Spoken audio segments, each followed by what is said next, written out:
दोस्तों, आप थोड़ी देर के लिए सोचो कि आप एक बहुत बड़े व्यापारी हैं और आपने अपनी जिंदगी की सारी कमाई एक ऐसे बिजनेस में लगा दिया है जिसे पूरी दुनिया पागलपन कह रही है। और अचानक से खबर आती है कि आपका सारा पैसा डूब गया है, आप पूरी तरह से बर्बाद हो चुके हैं। ऐसा ही हुआ था मुकेश अंबानी के साथ जब उन्होंने जियो को लॉन्च किया था साल 2016।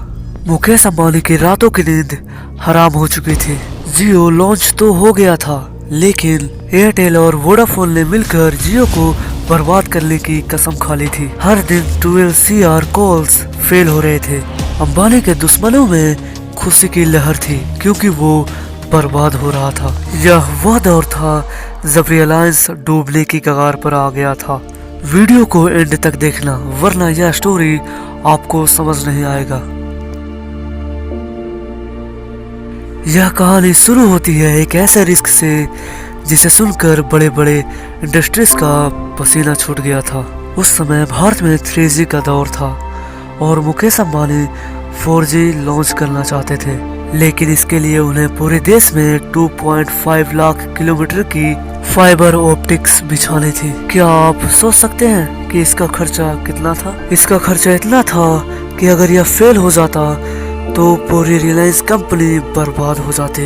लोग उन्हें पागल कह रहे थे, लेकिन मुकेश अंबानी जानते थे कि अगर यह आइडिया सक्सेसफुल रहा तो पूरी टेलीकॉम नेटवर्क उनके मुट्ठी में आ जाएगा। 2016 में जब जियो आया तो उसके दुश्मन सामने खड़े थे। एयरटेल और वोडाफोन जियो के कॉल्स को अपने नेटवर्क पर आने ही नहीं दे रहे थे। जब लोग कॉल लगाते थे तो यह डिस्कनेक्ट बताता था। लोग इसे बेकार समझकर फेंक रहे थे। आप सोच सकते हैं कि उस समय अंबानी पर क्या बीत रही होगी।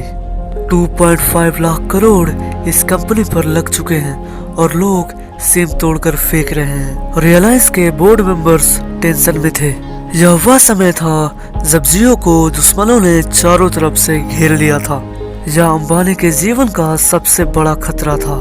ऐसा लग रहा था कि जियो लॉन्च होने से पहले ही खत्म हो जाएगा, लेकिन अंबानी ने एक ऐसा दांव खेला जिसने पूरे टेलीकॉम मार्केट को बदल कर रख दिया।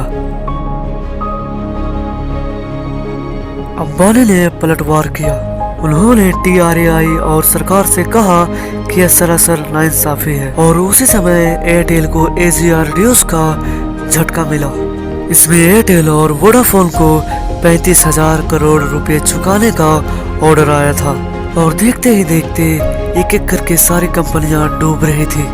अंबानी ने दिखा दिया कि उनसे टकराना जाने मौत को दावत देना है। यह केवल उनकी जीत नहीं थी, यह उनका बदला था।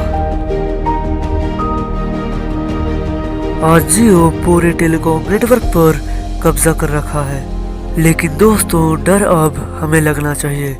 अंबानी ने अपना खतरा तो टाल दिया, लेकिन अब हम उनके जाल में फंसते जा रहे हैं। उनकी स्ट्रेटजी बहुत खतरनाक है।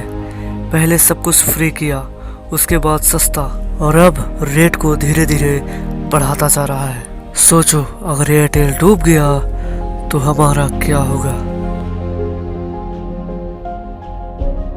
आपको क्या लगता है कि अंबानी हमें बचा रहा है या फिर हमें लूटने का एक नया रास्ता निकाला है? कमेंट में ज़रूर बताना। यह वीडियो अच्छी लगी हो तो लाइक शेयर कमेंट ज़रूर कर देना।